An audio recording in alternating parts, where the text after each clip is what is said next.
Welcome, everyone. Today, we're giving you something that could wake you up, something that could shake your soul and make you ask the one question most people avoid. Am I really living, or am I just breathing? Because what you're about to hear is not motivation. It's a reminder of your mortality and the brutal truth that time doesn't wait. So lean in, close every other tab. This might be the moment your life changes. There was a study done inside a hospital. 100 elderly people standing at the edge of life. 100 human beings just days away from death. They were asked one final question. What is your biggest regret? And guess what? None of them mentioned money. None of them mentioned fame. Not even failure. All of them said the same thing. I wish I had taken more risks. I wish I had chased my dream. I wish I had lived for me. Isn't that terrifying? They didn't regret what they did. They regretted what they didn't do. Look around you. The world is full of people with lungs breathing, hearts beating, clocks ticking. But most of them are already dead.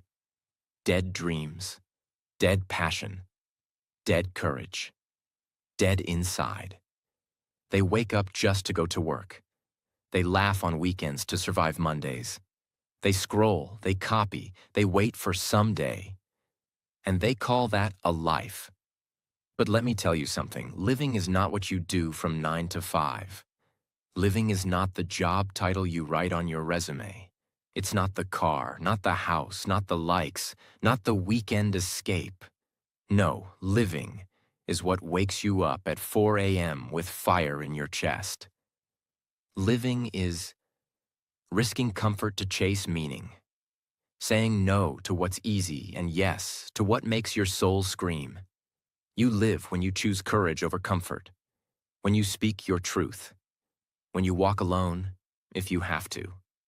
You live when you stop waiting for permission, because someday they'll bury your body. But many of you have already buried your heart. The dreams you had at 16, are they still alive? That version of you who wanted more, is he still breathing? Or did the world convince you to give up? Slowly. Listen to me. You only get one life, one shot. And the saddest part? Most people will die without ever living it, but not you. Because today, you're going to learn exactly how to live. Stay with me. What comes next will change you. This video will also help you improve your English and change the way you see life. Subscribe now, and let's begin. Chapter 1. Perception and Psychology. Change your mind, change your life. Most people are not trapped in a job, not trapped in poverty, not even trapped in their circumstances. They are trapped in their own mind. If your perception is broken, your whole life feels broken, even when nothing is. And if your perception is clear, you can walk through fire and still feel like you're free. The first secret to truly living, not just surviving, is this. You must reprogram the way you see the world. What is perception? Perception is not reality, but it shapes your reality. Two people can live the same day. One calls it a disaster. The other calls it a lesson. One sees failure and breaks. The other sees failure and builds. One sees a heartbreak and gives up on love. The other sees heartbreak and realizes what they truly value. So the question is never, what happened to you? The question is, what meaning did you give it? That meaning, that story you tell yourself, becomes your life. Imagine this. Two kids grow up in the same house. Their father is abusive, angry, cold, never said, I love you. Years later, the first child says, I'm this way because of my dad. He ruined my life. I'm angry, afraid, and broken. The second child says, I'm this way because of my dad.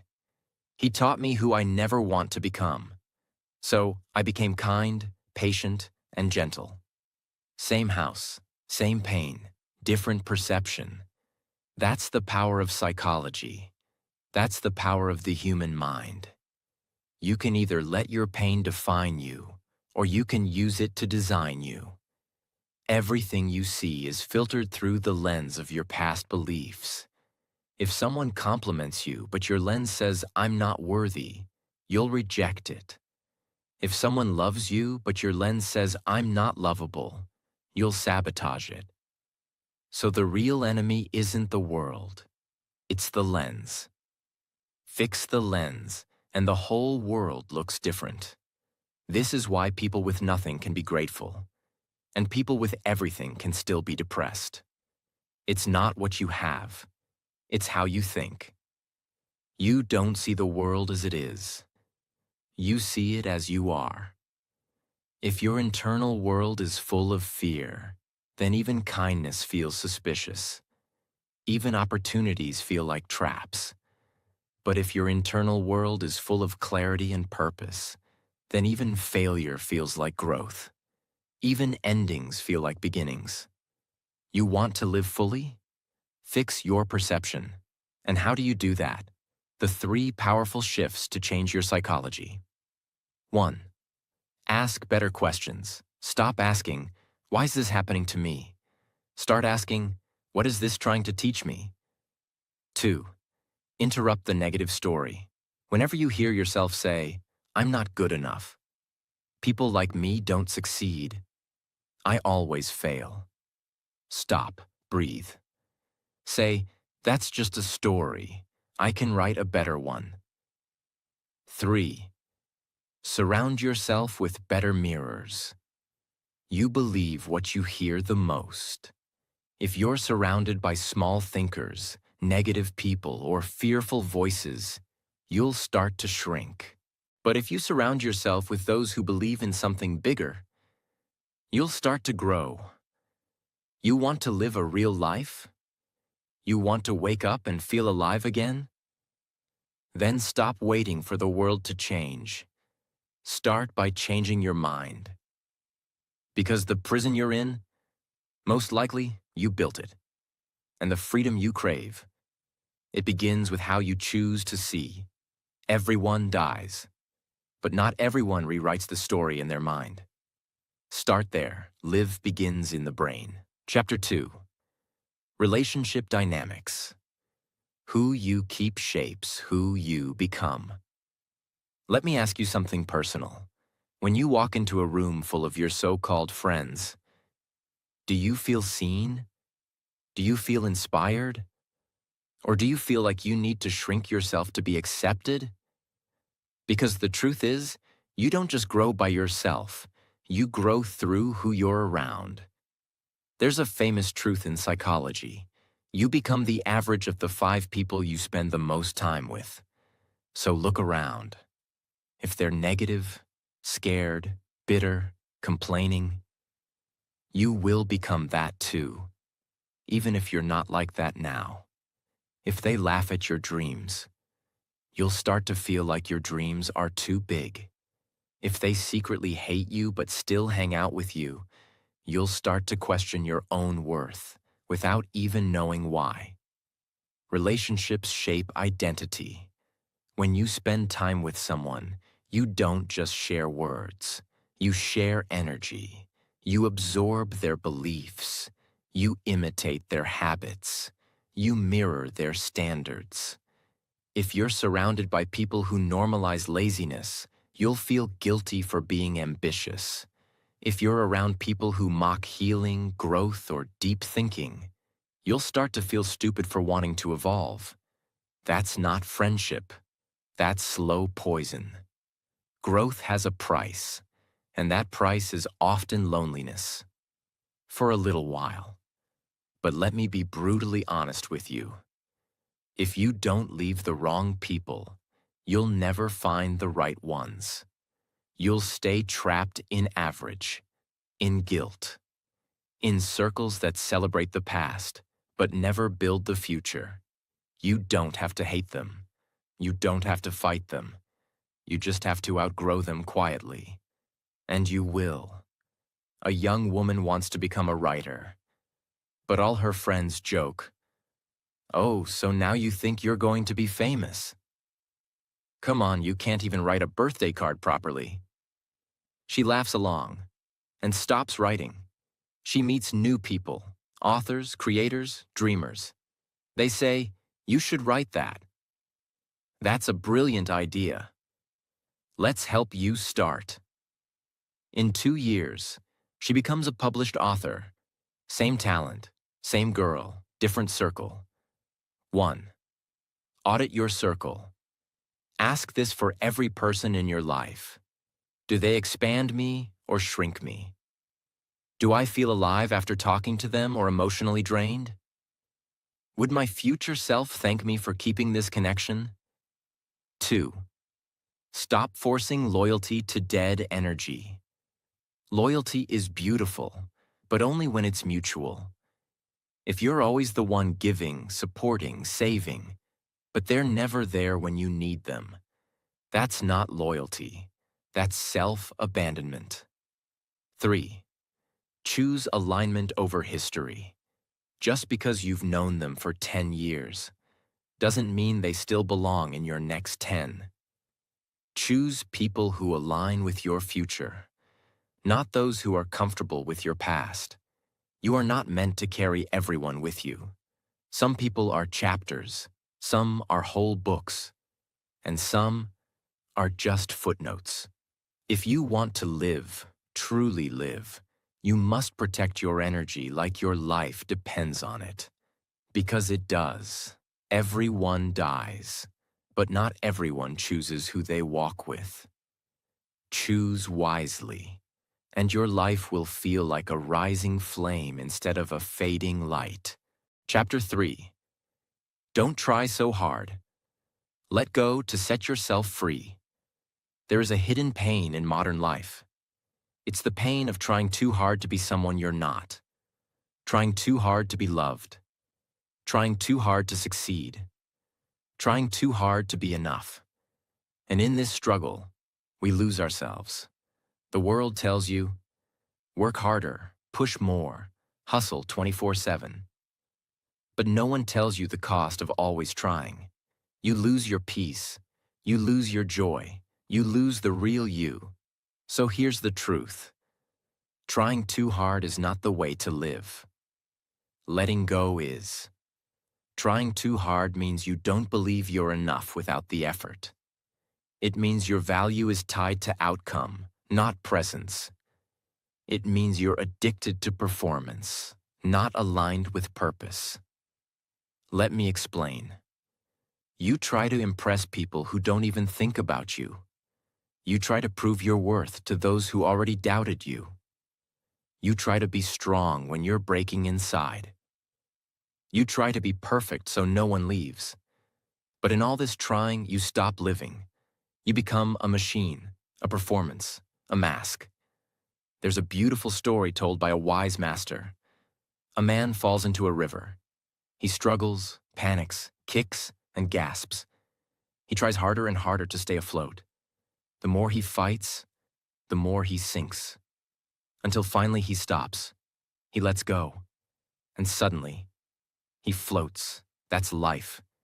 Sometimes, the harder you try to control everything, the more you drown.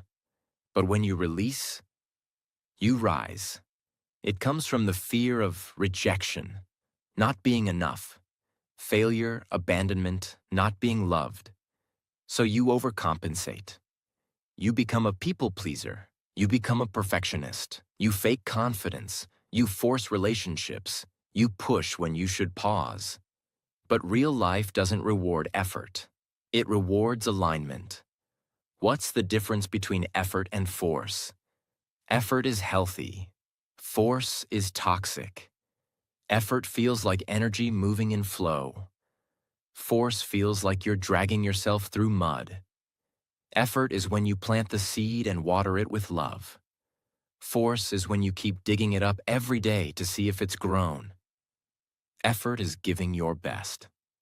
Force is never feeling like your best is enough. Letting go doesn't mean giving up. It means surrendering the need to control what you can't. It means trusting the process, allowing space for grace, knowing that who you are is enough, acting from peace, not panic. You let go of people who left. You let go of outcomes you can't predict. You let go of trying to prove something to the world. And in that letting go, you come back to yourself. Imagine a girl who always tried to be the perfect daughter. Straight A's, no mistakes, smiling always, never complained. But inside, she was exhausted, depressed, crushed. One day, she stopped trying to be perfect. She cried in front of her parents. She told them the truth. She said, "I don't want to be your project. I want to be your child." That day, she didn't lose love. She found it. Because real love starts when you stop performing. You were never born to prove your worth. You were born to live it. Stop trying so hard to be liked, perfect, accepted, enough. You already are. You don't need to hold your breath to be loved. Let go and breathe. Everyone dies. But not everyone lets go of the pressure and finally lives. Chapter 4. Health and Vitality. Energy is the currency of life. Let's be real. You can have all the dreams, all the money, all the opportunity in the world. But if you don't have your health, you have nothing. There is no wealth without health, because without the energy to live, you're only surviving. Most people don't die at 80. They die at 40. When their body breaks down, their mind gives up, and their soul goes numb. But they are still breathing. They call that aging. But that's not aging. That's neglect. If you want to truly live, you must protect your energy. Vitality is more than fitness. It is your life force. It's the reason you wake up with energy or wake up with dread. It's the strength behind your decisions. It's the spark in your eyes, the glow in your skin, the sound of your laughter. And without vitality, life feels like a prison. Let's talk about what's draining you. Processed food that makes your brain foggy. Screens that steal your sleep. Sedentary living that weakens your muscles. Negative thoughts that poison your nervous system. Shallow breathing that limits your oxygen. Relationships that drain your emotional energy. Lack of sunlight, movement, joy. Most people are not tired because of too much work. They are tired because of too little life. They eat lifeless food, live under fluorescent light, sit for 10 hours and scroll for 5. Then they wonder why they're anxious, inflamed, exhausted, and numb. That is not living. That is slow self-destruction. To live a full life, you must take care of all 3. 1. Body. Move every single day, not to lose weight, but to feel alive. Drink water like it's sacred, because it is. Eat real food from the earth, not from a factory. Your body is your home. If you don't clean it, move it, and fuel it, it breaks down. 2. Mind. Your mental diet matters as much as your food. Garbage in, garbage out. Feed your mind with peace, not panic. Read things that expand you. Rest deeply. Think clearly. A calm mind gives birth to a clear life. 3. Spirit. Do you make space for your soul? Do you ever just sit in silence and listen? Breathe deeply. Go outside. Meditate, pray, write, disconnect to reconnect. This isn't spiritual talk. This is real medicine for a tired soul. A successful man earning 6 figures, working 16 hours a day, always on flights. One day he collapsed at his desk. Doctors said, "You're healthy, but completely burnt out." He had money, but no energy. He had status, but no sleep. He had respect, but no peace. He quit for 6 months, started walking in the morning, stopped drinking, ate food that didn't come in plastic, read books, slept, played guitar again, and he said, "This is the first time in 15 years I feel like I'm actually alive." How to build vitality. Starting now. Sleep 7 to 8 hours every night, non-negotiable. Move your body daily. Even a 20-minute walk will change your mood. Eat more plants, fewer chemicals. Food is fuel. Drink more water. Your brain needs hydration. Breathe deeply. 5 times a day. Close your eyes and inhale fully. Limit screens. Don't let blue light steal your light. Connect with nature. It's not a luxury, it's a necessity. Protect your energy, physically and emotionally. If you don't make time for wellness, you'll be forced to make time for illness. This life is short, and your body is your vehicle for living it. So treat it like your only home, because it is. Everyone dies, but not everyone protects their energy so they can fully live. If you want to go far, take care of the machine that will carry you. Chapter 5. Discover your life's task. Why you were born.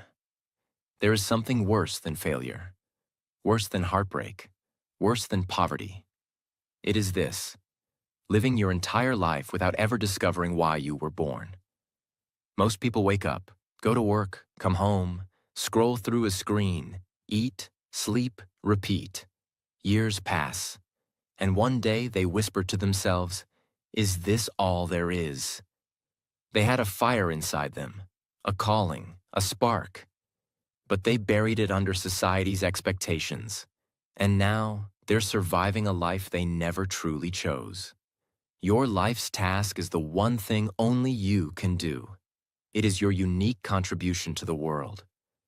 The thing that uses your pain, your talent, your past, your passions, your voice. It's not always a job. It's not always something you get paid for. But it is something that gives your life meaning. A person with no task becomes empty. A person with a task becomes invincible. Most people never find it, because they were told, get a safe job. Be realistic. Follow the rules. Don't dream too big. So they traded their gift for a salary. They traded their genius for approval. And now they wonder why they feel hollow inside. It's not because you're broken. It's because you're not aligned. Here are 5 powerful questions to ask. 1. What did I love doing as a child, before the world told me what success is? Go back to what made time disappear. 2. What comes easily to me but seems hard for others? That is your natural zone of genius. 3. What problem am I obsessed with solving even for free? That is your heart's direction. 4. What pain have I survived that I want to help others overcome? That is your emotional calling. 5. If money didn't exist, what would I spend my life doing every day? That is your soul's truth. Write these down. Think deeply. Your purpose isn't lost. It's waiting for you to remember. Don't think you must find it at age 20 or 30. Some people discover it at 50, some at 70. There is no deadline. But there is one rule. If you don't search for it, you'll die with it still inside you. And that is the real tragedy. This world doesn't need more copies. It needs people who come alive. You were not born just to pay bills and die. You were born to build, to express, to heal, to speak, to invent, to inspire. Everyone dies, but not everyone finds out why they lived. Find your task, then give your life to it. That is how you become eternal. Chapter 6. Financial Intelligence. Money doesn't buy life, but it builds freedom. Let's be honest. Money isn't everything, but it touches everything that is. Your health, your relationships, your time, your peace, your ability to give, to create, to explore, to live. All of it depends, in some part, on money. People who say money doesn't matter usually don't have to worry about it. The truth is, financial ignorance kills dreams. Financial intelligence sets you free. It's not just earning more, it's understanding how money works, where it flows, why it disappears, and how to make it work for you instead of against you. Most people are slaves to money. They live paycheck to paycheck, not because they are lazy, but because no one ever taught them how to manage their energy, value, and mindset around money. 3 common lies about money. 1. Money is evil. No, greed is evil. Money is a tool. It magnifies who you already are. 2. If I work harder, I'll become rich. Hard work helps, but smart money grows. Many hard workers stay poor because they never learn about assets, investment, and ownership. 3. I'm just bad with money. No one is born bad with money. You're just untrained. Like a muscle, it can be built. 5 pillars of financial freedom. 1. Learn to save, but not just save. Saving is step 1, but don't hoard. Learn to use that money to grow. 2. Invest early, even in small amounts. Compound interest is real. $10 invested monthly is worth more than 100 saved once. 3. Create multiple income streams. Don't rely on one job. Learn skills that pay you in different ways. Writing, designing, consulting, selling. 4. Understand needs versus wants. Most people are broke not because of poverty, but because of poor priorities. Buy tools, not just toys. Invest in learning, not just lifestyle. 5. Let money serve you, not control you. Use money to buy freedom, not to impress strangers. Don't be afraid to talk about money. The more silent you are about money, the more shame you build. Talk about it, learn about it, ask people, read books, watch videos. Do not stay in the dark. Because poverty isn't just a lack of cash. It's a lack of education, clarity, and strategy. And no one will teach you unless you teach yourself. You can't control the economy. You can't control inflation. But you can control your knowledge. Make money your servant, not your master. Everyone dies. But not everyone becomes financially free enough to truly live. Get free. And help others do the same. Chapter 7. Discipline and Self-Love. The foundation of a powerful life. Most people think self-love means treating yourself, forgiving yourself, or being kind to yourself. And that's true, partly. But the real self-love is much harder. The real self-love is called discipline. Because you can't love yourself fully if you keep breaking the promises you make to yourself. What is discipline? Discipline is not punishment. It is the highest form of respect you can give to yourself.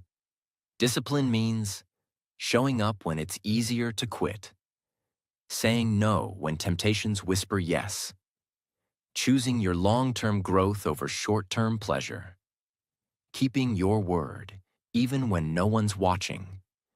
People who lack discipline often say, "I'll do it tomorrow. I'm just not motivated. I'll start next week."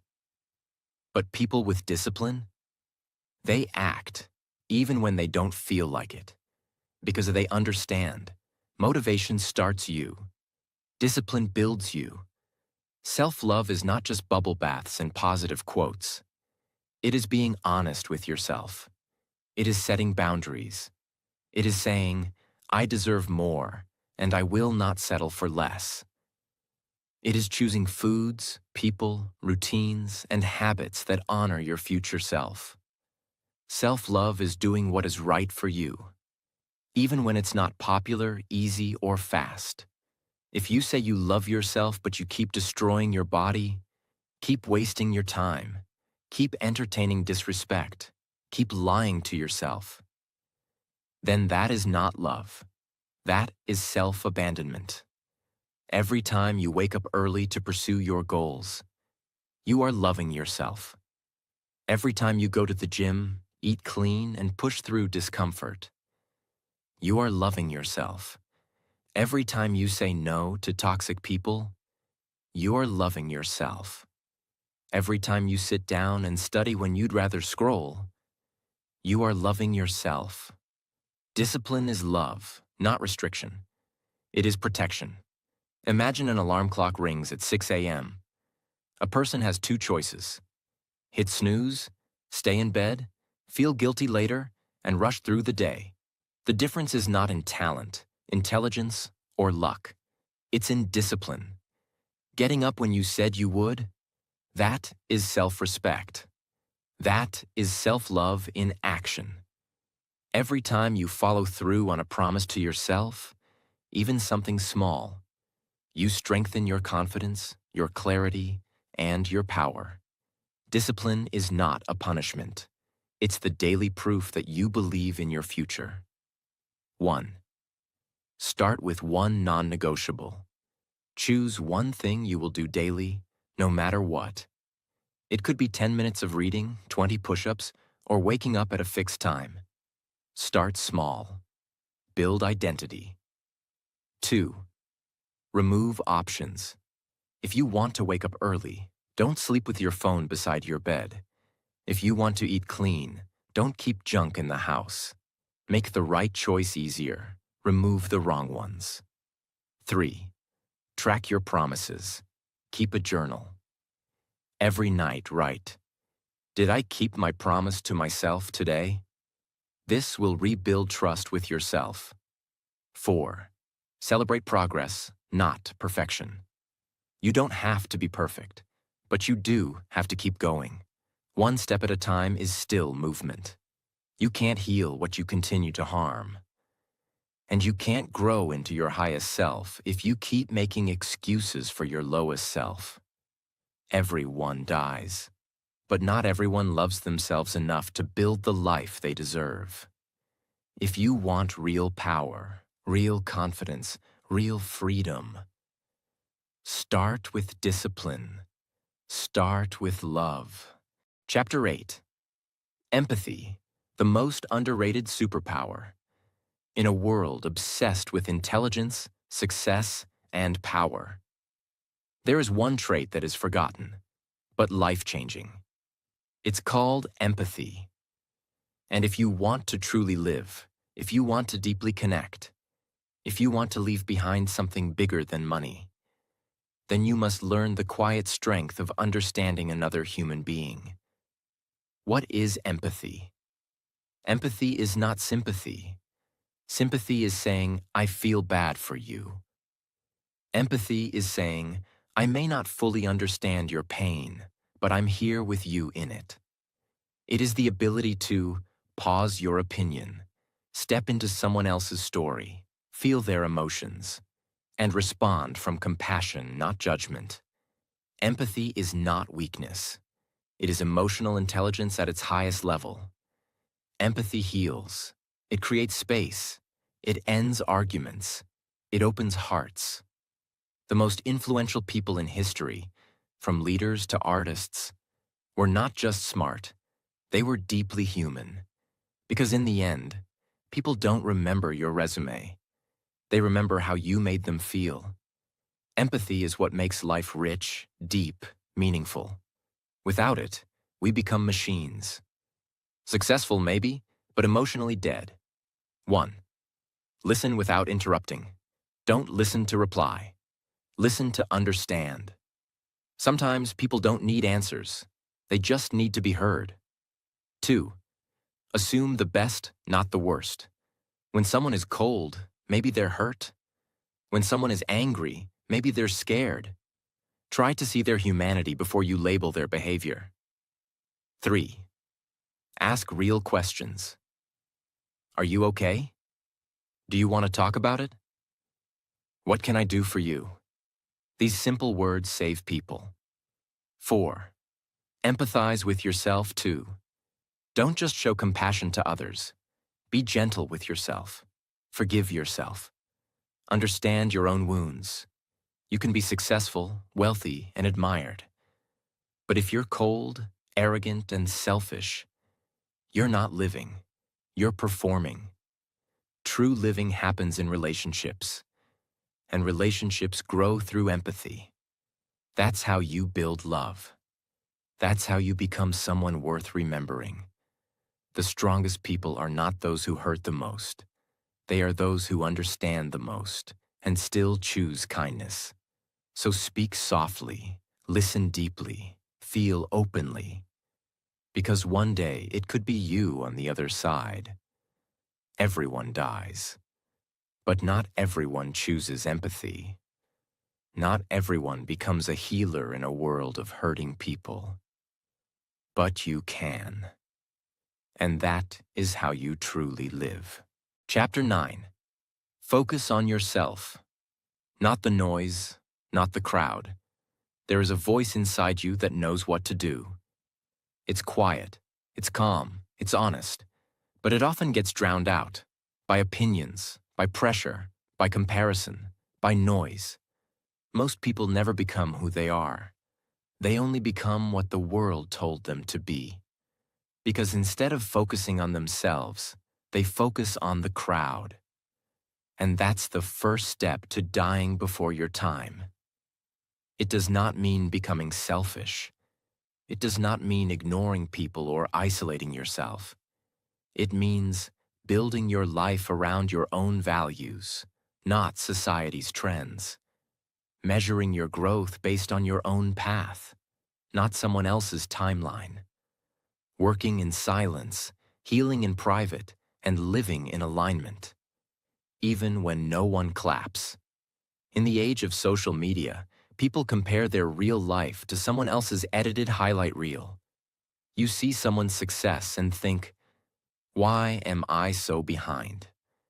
But you don't see the debt they're hiding, the anxiety they're carrying, the truth behind the photo. When you compare, you forget your own uniqueness. You forget that you're not supposed to run their race. You were born to run yours. Imagine two runners. One is running a marathon, slow, steady, focused. The other is sprinting, fast, intense, and burning out quickly. Now imagine the marathon runner starts comparing himself to the sprinter. He tries to match his speed. What happens? He collapses. That's life. You were designed for your own pace, your own journey, your own timeline. If you try to copy someone else's path, you will exhaust yourself and never arrive. 1. Approval addiction.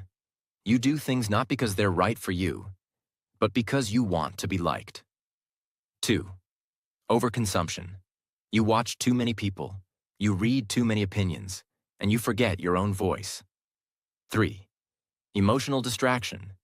You let other people's problems become your full-time job. You fix everyone else, while your own life is falling apart. How to start focusing on yourself.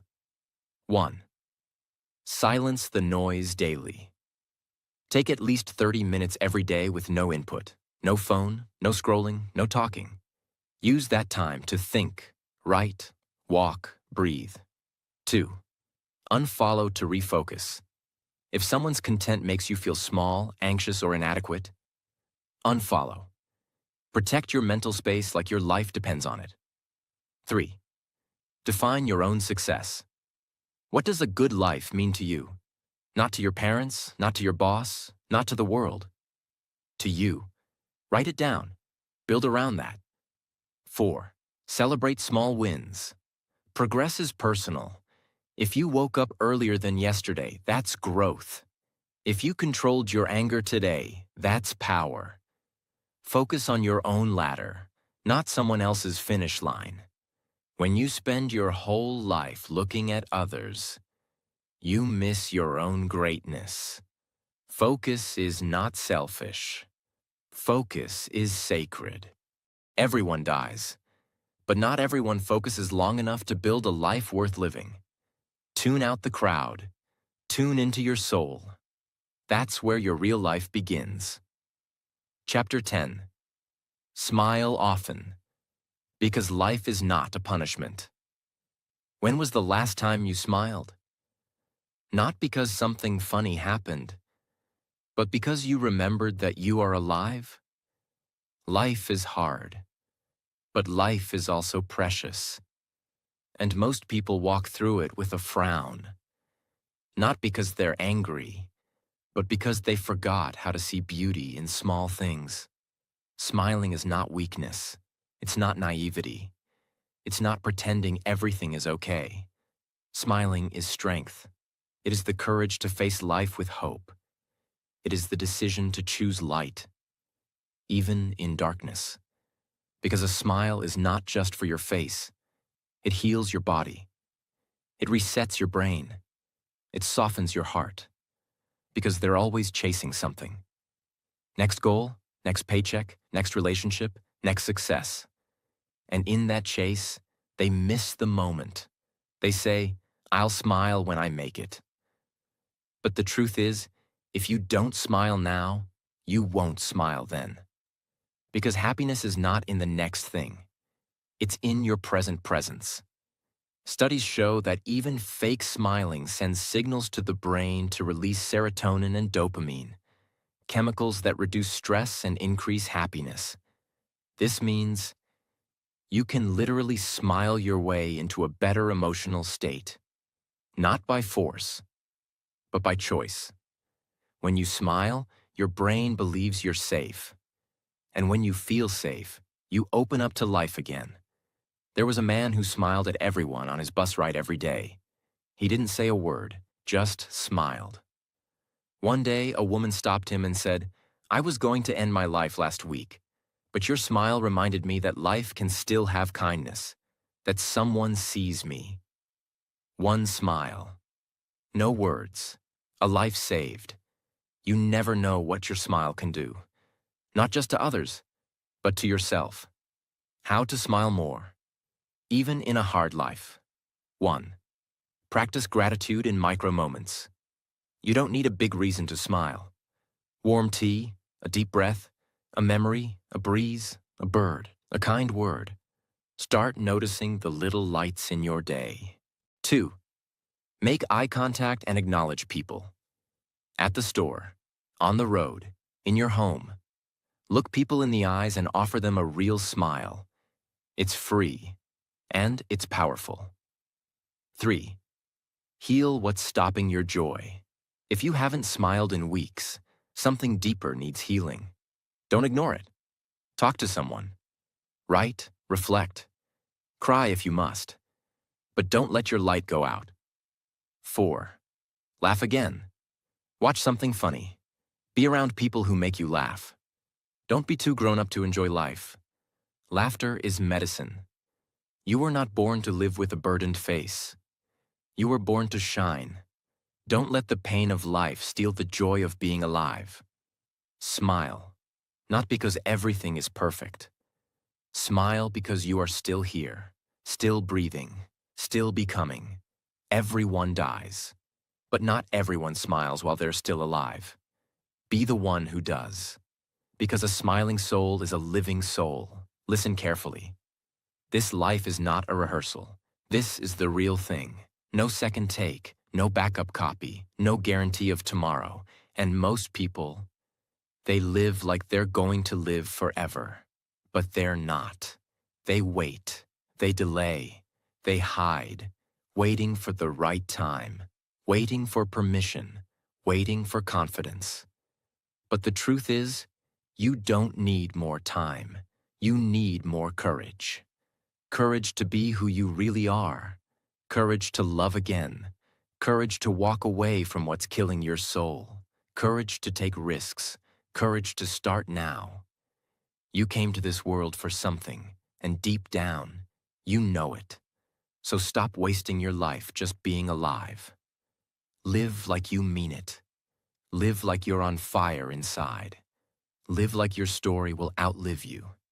And if today is the day you woke up, then promise yourself this. From this moment on, I will live wide awake. I will not die with my dream still inside me. I will not leave this world quietly. I will live fully, deeply, loudly, truly, because I was not born to be forgotten. That's how you live. That's how you become immortal. If this video shook something inside you, if it reminded you of your power, your pain, your purpose, then this is just the beginning. Hit that subscribe button for your future, for the life you're about to build from this moment on. We're building something here, a world of people who don't just survive, but truly live. Join us, because everyone dies, but not everyone lives. Now it's your turn. Go live.